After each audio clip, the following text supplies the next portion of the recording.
تو اس کے ساتھ خیر خواہی یہ ہے کہ اس کو محبت کے ساتھ، پیار کے ساتھ اس کو جگہ دیا جائے، تاکہ اس خیر سے جو اس وقت میں ملنے والی ہوتی ہے اس سے آدمی محروم نہ رہے۔ اسی کے ساتھ میں پوری بات کو دھیان اور توجہ سے سننا کہ جسم بھی یہاں ہے اور دل دماغ بھی یہاں ہے، اس لیے کہ دل دماغ یہاں نہیں ہوگا، جسم یہاں ہوگا تو بھی بات اپنی جگہ پہنچے گی نہیں۔ اس لیے پوری طرح دل سے، دماغ سے مجلس میں شریک رہنا، عمل کی نیت سے بات کو سننا، اس لیے کہ اللہ کی طرف سے جو داد و دہیش کا نظام ہے وہ آدمی کی نیت ہے۔ اسی لیے حدیث پاک میں فرمایا وَإِنَّمَا لِكُلِّ امْرِئٍ مَّا نَوَىٰ، فرمایا ہر آدمی کو وہ چیز ملے گی جس کی اس نے نیت کیا۔ جب عمل کی نیت سے ہم بات سنیں گے تو اللہ عمل کی توفیق دیں گے، اور وقت پر اللہ تعالیٰ عمل کرا دیں گے، جی چاہے نہ چاہے، ماحول سازگار ہو ناسازگار ہو، حالات مناسب ہو غیر مناسب ہو، ہر حال میں عمل کی توفیق ملے گی عمل کی نیت کی برکت سے۔ اس لیے عمل کی نیت سے بات کو سننا، اسی کے ساتھ میں اچھی طرح بات کو سنتے ہوئے، سمجھتے ہوئے، اس پر عمل کرتے ہوئے اپنے گھر سے لے کر پورے عالم تک اور ساری انسانیت تک بات کو پہنچانے کی نیت سے بات کو سننا۔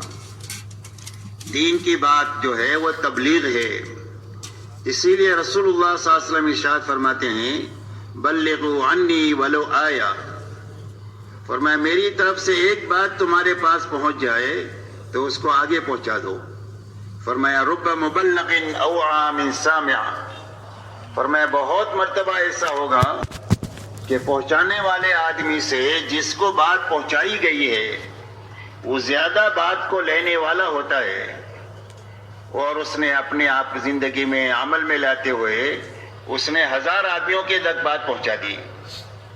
تو اس کو ایک آدمی کے پہنچانے کا بھی ثواب ملے گا اور 1000 آدمیوں تک پہنچانے کا ثواب بھی ملے گا، اس لیے کہ یہ ذریعہ بنا اس کا۔ اس لیے دنیا میں پورے عالم میں اور ساری انسانیت تک بات کو پہنچانے کی نیت سے بات کو سننا۔ اب پورا عالم تو بہت بڑا ہے، کئی سو ملک ہے، اور دنیا میں تو 800 کروڑ انسان ہیں، تو ایک آدمی اپنی چھوٹی زندگی میں پوری دنیا میں اور سارے انسانوں تک کیسے جا سکتا ہے؟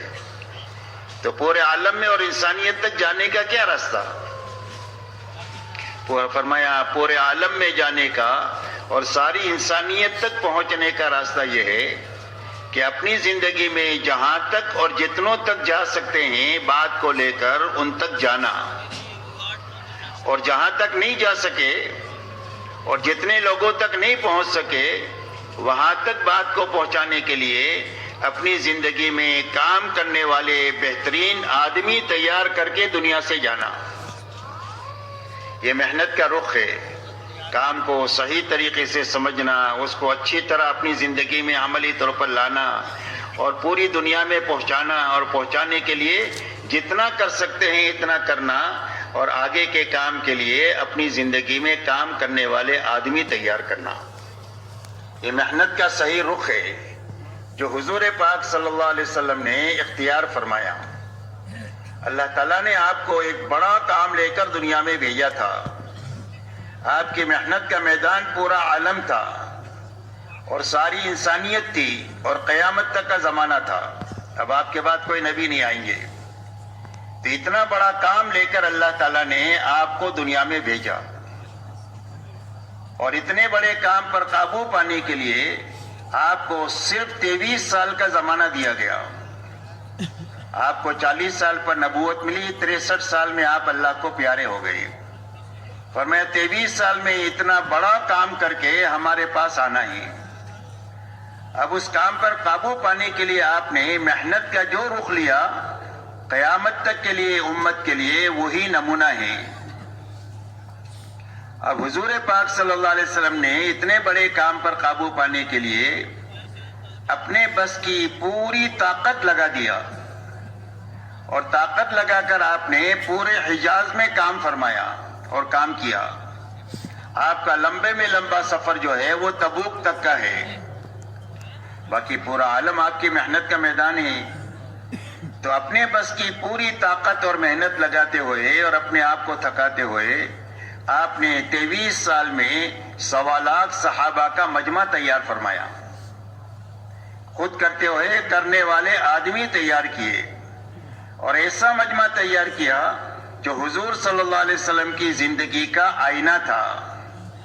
کہ آپ کی زندگی کو سمجھنا ہے تو صحابہ کی زندگی سے آپ کو سمجھا جا سکتا ہے۔ اسی لیے صحابہ کا تعارف 2 جملوں میں ہوتا ہے، فرسان بالنہار و رہبان باللیل، بسام بالنہار و بکاء باللیل۔ فرمایا صحابہ کون ہیں؟ فرمایا دن کے شہ سوار ہیں اور راتوں کے عبادت گزار ہیں۔ دن کو گھوڑے کی پشت پر بیٹھ کر پوری دنیا میں پھر رہے ہیں، لوگوں کو اللہ کی پہچان کرنے کے لیے کہ اللہ کون ہے اور کیسے ہیں، اور اللہ کی پہچان کراتے ہیں، اللہ کا تعارف کراتے ہیں، اللہ کی شانیں سمجھاتے ہیں تاکہ لوگ اللہ سے جڑے اور دنیا سے کٹے۔ اور فرمایا راتوں کے یہ عبادت گزار ہے، کانوا قلیلا من اللیل ما یہجعون وبالاسحار هم یستغفرون۔ فرمایا رات کو یہ لوگ بہت کم سوتے ہیں اور رات کو آخر راتوں میں اٹھ کر اللہ کے سامنے